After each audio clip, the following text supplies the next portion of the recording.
Good morning, everyone. Welcome back. So now we have Andy Goldschmidt, who came in from Hamburg, where he's currently based with Jimdo. And he joined Jimdo after studying physics at TU Dresden. So Andy, you want to take it away?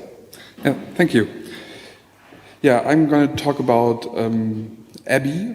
ABI is a Django app that's intended to document all your A/B tests. And before we start, I want to say some words about myself. So I'm working as a data scientist for Jimdo. Jimdo is a do-it-yourself website builder which was founded in 2007 in Hamburg, Germany. And currently we have more than 180 employees in 3 different offices in Germany, in the United States and in Japan. And already more than 10 million websites were built using our service. If you're interested in following me on Twitter, then you can see my handle down there. It's @datenheini. And okay, so now let's dive right in. Who of you knows what A/B testing means? Okay, so basically all of you. And who has already done an A/B test? Okay, maybe half of you. Okay, so I will have some words about what A/B testing is, but I will go over it quite quickly. So basically it's what you know from the medicine, that you have a control group which gets a placebo, which basically has no effect. And then you have one or more test groups that gets the actual drug, and you're seeing if this test group is performing better than a control group. And if you have an internet company, then your control group basically is your old version of your website, or even something you don't have yet in terms of features. And your test group is one or more new versions that you want to test. And we did quite a lot of A/B testing at Jimdo, and like everybody doing that, we encountered some problems, and out of these problems we derived some rules and best practices that we want to keep. The first one is, or the first rule that we put up is, always frame your hypothesis before really thinking about the test. So don't just say, okay, I want to raise my conversion rate, but say, okay, I want to improve the design of my landing page to improve the conversion rate for a particular group. The next one is keep it simple. So there are many fancy setups where you can have 4, 5, 6 or even more test groups, but there will be some challenges in the test setup and also in the test evaluation. So we always try to keep it as simple as possible, and we try to have only one test group, and both of these groups are, in the best case, equally sized, and also users aren't in more than one test at one time. And the third rule is always set a time frame before your test actually starts. So that is pretty important. Like if you're using tools like Google Analytics for A/B testing, then you always can see how your test is performing. And if you're looking at a test that's just running for 2 days and you see, oh, really great, there is a significant result, I just stop the test. Then, you probably, it's possible that these significant results after 2 days would have vanished with more users. So it's not really a hard foundation that you build upon with a small sample size. So always say, okay, I'm running this test for 2 weeks or until X thousand users are in the test. And yeah, there's also 3 best practices that we have. The first one is always be realistic about what you can achieve with A/B testing. So if you're a quite successful internet company, then probably nothing is so wrong that you can improve something by 600 or 700%, like you see in some online blogs where by changing the color of a call to action button, you raised your conversion rate by 600% or so. That's really not realistic. And another one is always grab the low-hanging fruits first. So you can over-optimize every part of your website, but if you have a blocker in one very basic step for your user acquisition, for example, then all this over-optimization in a special place won't benefit you at all. And the last one is don't get frustrated because most of the tests will fail. You're doing A/B testing because your intuition isn't that good, but it's also not that bad that your first version didn't work at all. Okay, now I'm gonna have 2 minutes of science. I don't know who of you, probably all of you, or most of you will know what significance in statistical power is, right? Or who knows what significance in statistical power is? Okay, quite a lot, okay. So I just can skip over it. So significance is how often will a failed test lead to a positive result? Of course, it should be 0%, but at most 5%. It's this famous p-value. And statistical power is how often will you recognize a successful test in the first place. And of course, you want to recognize every successful test, but in realistic setups, you say, okay, it's better than 80%, so that is a good statistical power. And these are the evaluation metrics that we are always trying to report when doing A/B tests at Jimdo. So the first one is the p-value and the statistical power that I mentioned earlier. The next one, the effect size. So basically a normalized difference of the means between control and test group. And the last one is the confidence interval. Okay, so then let's do a little A/B test and see why documentation will benefit and where it can help us. So I mentioned you have this landing page. You have some man looking at the side of your website, not looking directly at you. And then you have some login box. And your hypothesis is that by changing to a more direct look by a guy, you will raise the activity of your users and also the sales. So let's say this is our control group, and this one is our test group. I really think it will perform better. And yeah, so you let it run for several weeks or until you have some 1,000 users in it. You're going to evaluate it, and what's next? So obviously the first step is you have to communicate the results in some way. So you have to go to your colleagues or to your supervisors and say, okay, we did this test, we have some significant results, and we want to do that, this and that. So it is important that you're absolutely clear about what you have done and what the implications the implications of your tests are. So communicating is maybe the most important thing that you have to do after an A/B test. The next one is, of course, you want to persist the results. You want to always be able to go back and if a discussion comes up and say, okay, we did this test some months ago, here it is, have a look at it. We already know it. But it's also, every A/B test that you're doing is scientifically generated knowledge that you have.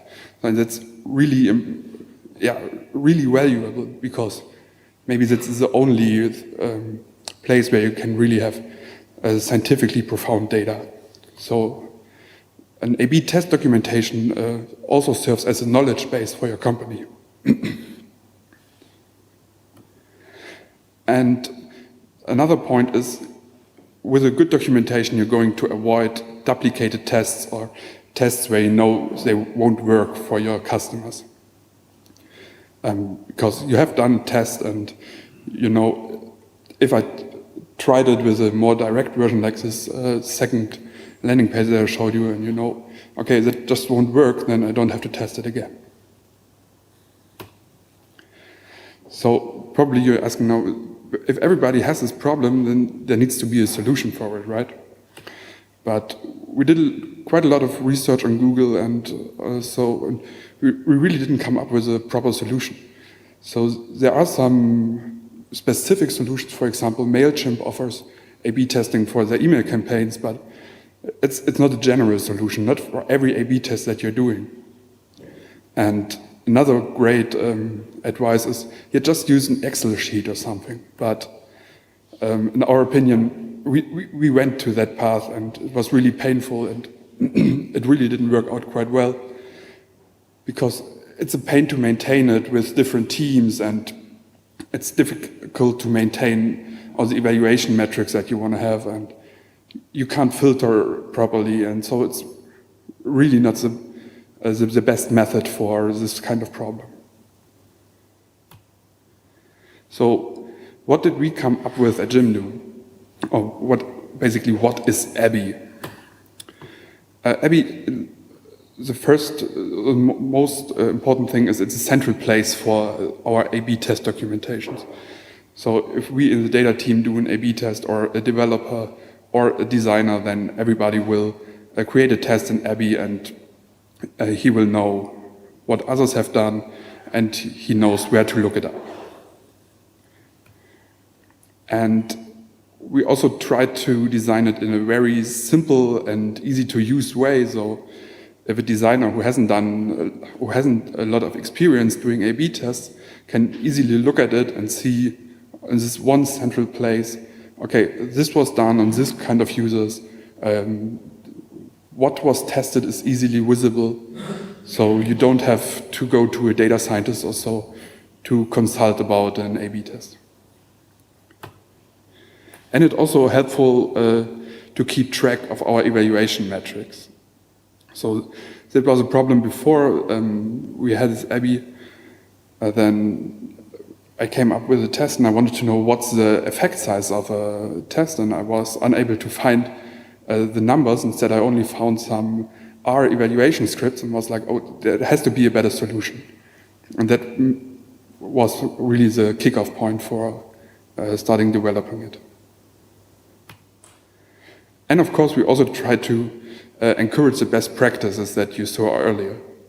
So if you're doing a test and a test on the same users is already running, then you will get a warning saying, hey, here you have a test in parallel on the same users. Are you really sure that you want to do this test again in this time frame?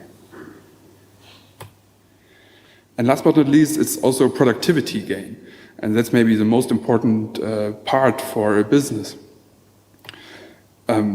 So it's important enough that I want to go into a little bit further detail what I mean with it. So at first, it's a reference for your daily work. So if you have a pretty good documentation, then you always can come back in discussions and reference it and say to your colleagues, okay, we have done it. These are the results. And it's also a starting point for designing new A/B tests. And of course, it also leads to cross-functional effects, which is pretty important in our opinion, because we are very diverse teams and a lot of different people trying to do A/B tests.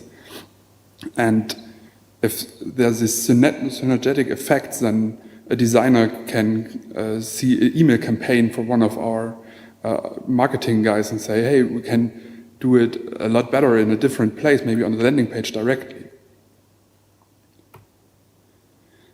And maybe the most important part is, with each A/B test that you're doing, you really get a better understanding of your customers. You know what will work for them, and you even will get to know what doesn't work for them. So, okay, but now enough for the theory. How have we done it? Obviously, we're using Python for it. And since it's a web app, we're using Django in the core or in the back end. We're using Twitter Bootstrap for the front end because we are not designers, but we want to have a nice looking app. And we're also using Elasticsearch for full text search capabilities. So basically, ABI is a CRUD app. So CRUD is web developers speak for create, read, update, and delete. So you can create a test, you can view it, you can update it, and you can also delete it if something went wrong. Then on top of that, we build a test evaluation logic for automatic test evaluation using pandas and stats models. And as a work in progress, we also have a RESTful API where you have a nice interface for the platform so that you can directly communicate. Okay, but long story short, let's just have a little demo about it and see what I'm talking about here for all the time. So Okay, that's the start page for Abby, and what you're seeing here is basically everything that I had in the first slides with the rules for A/B tests, the best practices, and the rules for the test evaluations that we came up with. And in the navigation bar, you have also a button or an item for overview of all the tests that are in Abby. You have the possibility to create a new test. You have a login button, where we come back to in a minute. And you have a search field, which triggers this elastic search that I mentioned earlier. So, okay, now let's have a look what A/B tests exist already in Abby. And then you will see, oh, there isn't anything. So, but it just tells you, okay, let's just create a new test, which basically links to this item. And then you have a nice form where you can put up all the kind of things. You have a title for your A/B test, you have an owner, you have some description, you have a URL if you wanted to link to a ticket in your ticket system or to some code snippet on GitHub. You have a required start date, you have a optional end date, and then quite Jimdo specific fields for languages and countries, because most of the times we're testing it either for a specific language or in all, or just in Spain, for example, and not in Mexico. And of course, you can also create tests that were also already evaluated in the past. And so you have a text field, a markdown formatted text field, where you can just insert results for yourself. And you have a checkbox if this test has had significant results. So, okay, then let's walk through, for example, the test that I came up with earlier. So we're saying, okay, this is a Jamie versus Tyrion landing page test, the owner and myself. We have a not so great description of Game of Thrones rocks. Obviously, in a real test, you would have something way more complex, describing your test setup and so on. Then the URL we are just skipping. Start date, we're saying, okay, it's the 1st of July, and the end date is 31st of July.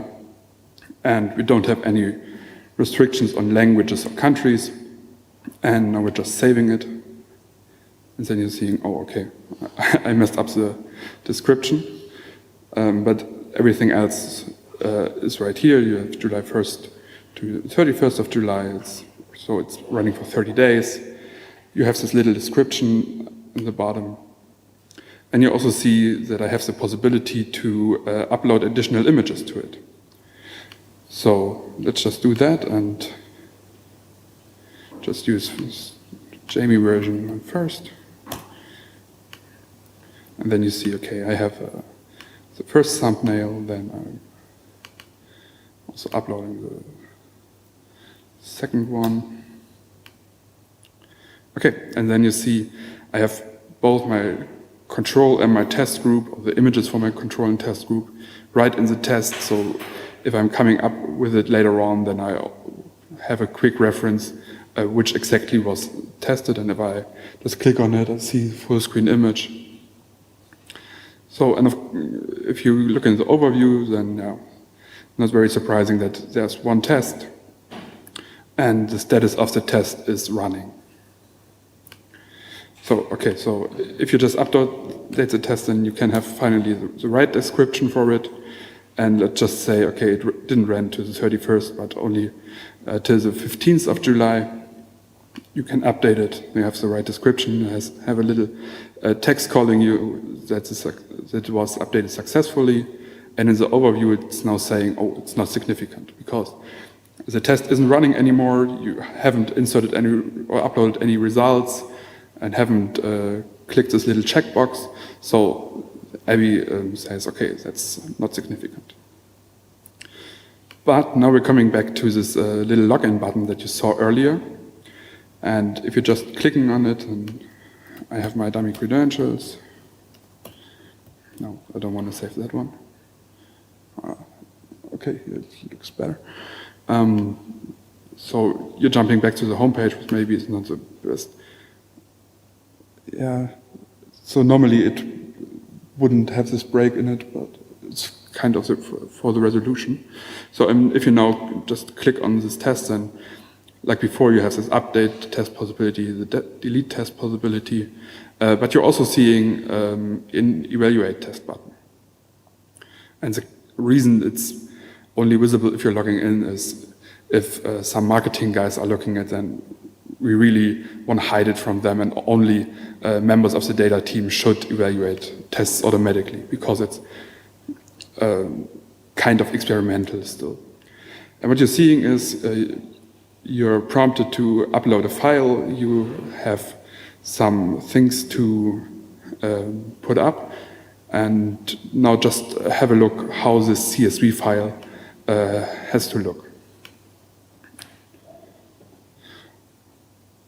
So can you read it in the end? Okay.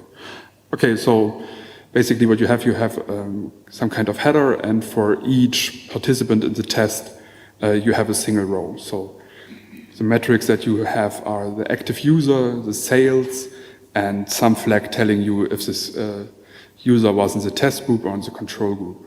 So for example, this first user up here would have been active in some kind of definition, but he didn't buy your product and he wasn't in the test group. And if you're scrolling down, these are randomly generated data, so it's basically just 2 abandoned data frames. And here you can see this guy, he wasn't active, but he bought your product and he was in the control group. So, okay, so just select this test CSV file, and the split column basically is the column in the header telling you in this column are the different test and control groups, and like you can see up here it was called test flag. So that's what we call it here. And then your observations are basically your KPIs that you wanted to influence. In this case it was active user and sales. And variance is a quite technical term, but it's basically saying, okay, what are the different groups in this column test flag? And in this case, it was just called test and control, but it could also be 0 or 1, or test 1 and control 1 or something else. And the control label, of course, is necessary if you wanted to know, did the test group perform better than the control group, that the evaluation program knows what the control group is. And in this case, it's just control. So, okay, if you now click evaluate, then we're taken back to the detail view of the of the A/B test, and nothing has changed on the top. But if you're looking at the bottom, then you can see that a colorful table was added to it, and you can see the name, the p-value, the uplift, the confidence interval, and the power for each metric that you had. In this case, it was active user and sales, like we saw in the CSV file. And you see that the active user had a p-value of smaller than 0.05. And so this column, this row is highlighted in green, indicating it's a significant test for this metric. And we had an uplift of 6%. Basically, I generated data in a way that the control group had 10% conversion rate or activity rate, and the test group had 16%. And you're seeing the confidence interval telling you that the uplift is somewhere between 1.8% and 10.2%. And you're also seeing the statistical power, it's 0.994, so in 99.4% of the cases you would detect a successful test. And you're also seeing that the sales wasn't significant, it's 0.183, but what you're also seeing is that the p-value isn't that big, and the uplift is negative. So if you're going to your product manager or whatever, and you say, okay, I raised the activity of our users, but we decreased the sales and we're losing money, then quite probably he would say, okay, let this test run a bit longer with more users, and see if we can get it significant to see if we really losing revenue if we're doing this test, and all of a sudden this positive uplift in the activity won't matter that much. And that's where you can see that's a really good common ground for discussing A/B tests, because in a single place you see what have you done and how have you done it, and yeah, you can really easily discuss the implications that A/B test has. Okay, then if you want to try it for yourself, then yeah, you can easily do that by just cloning a GitHub repository, because we open sourced A/B, and we think it's a really easy way to document all your A/B tests, and it's at least for us, it was a huge gain in productivity when it comes to designing or documenting A/B tests. So, thank you, and if you have any questions, then just hit me up.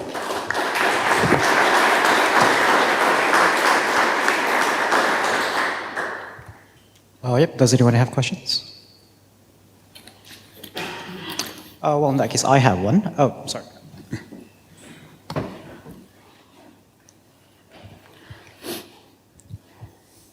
Thanks for the talk. I have two questions, which one is a follow-up of them. You said that one does not simply do this kind of tracking with Excel, but you started doing it with Excel. At which point did you decide that Excel was not enough?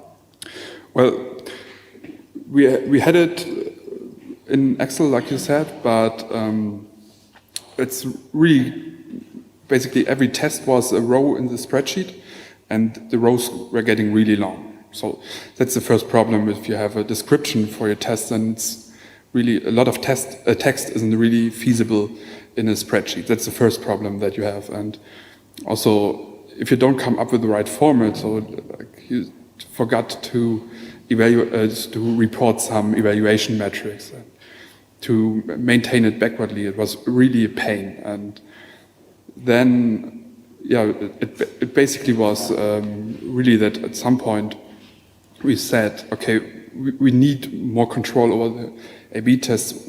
What were the results of it? And we needed to find a better solution. So basically that's it. I mean, if you have a small startup and you're doing 3 A/B tests a year, then it might be really feasible to do it in a spreadsheet, of course. Yeah, and the second question would be, did you have to convince any manager to spend time Excuse on... me? I didn't... Did you have to convince any part of the organization that was not involved with A/B tests that they were not feeling your pain? So you could spend time building this tool instead of doing A/B tests the other way? Well, there were some groups. So like I said before, we had quite a lot of different people doing the A/B tests. There were really developers, designers, and so on, marketing guys. And basically, when we started A/B and we introduced it to them, then they were like, oh, so I don't need my Excel spreadsheet anymore? And we're like, no, but it's great to know that you had one. So we weren't aware of it. Of course, as a data team, you always want to be involved in most kinds of A/B tests and to know what's going on with users in the results. And so it was really separate worlds. And now everybody has this in one single place, and it really benefits all of us. Thanks. Hi, thanks for the talk. I just want to say, I see there is a lot of dependency, pandas, NumPy, all these things, but how do you use them now? Well, basically, pandas and stats models and so on are only used for this test evaluation part that you have. So it's a little library that where we basically wrap some methods from stats models and put them in a format that fits us nicely. And yeah, for the test documentation itself, you don't need it, obviously. That's basically really just a Django app. Okay. Because, I mean, they're not imported anywhere, so they're not used in the app. They use somewhere else. Yeah, it might be, it really can be artifacts because we refactored it in a single app so that A/B itself, I will have a look, but thanks for noticing.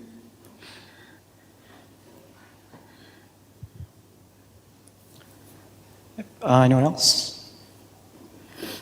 Actually, I have a question. So first, I was wondering if you can speak more about how you chose Django over other frameworks.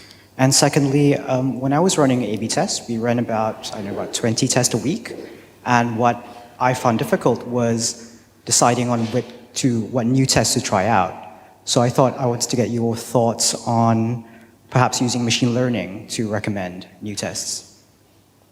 Well, the reason for Django basically was, I'm not a developer, so, but I built some private projects using Django, and I knew it lends itself quite well for these CRUD-style applications where you're just basically putting something in a database, you have the possibility to update it, to delete it, and it comes batteries included, so it was basically the easiest way. And we could also have done it using Flask, but it would have been more work to do. So, and can you repeat the second question? I wanted to get your thoughts on perhaps using machine learning to recommend new tests to try out, because when I was doing A/B testing, that was the part that I found the trickiest. Yeah, I don't know if machine learning is a good companion in this case. Maybe yesterday was a talk about trend research, so maybe you can come up with some trends that you tested and that you tested successfully. So, but I think most importantly, it's you're using your product yourself and you're developing on it, and you come up with an idea of what to test, and where you feel, okay, it isn't perfect in the way it is now, maybe from the design or if a new feature is coming up, and that's what to test is basically, I think, mostly a matter of intuition, more than a machine learning task itself. Any other questions?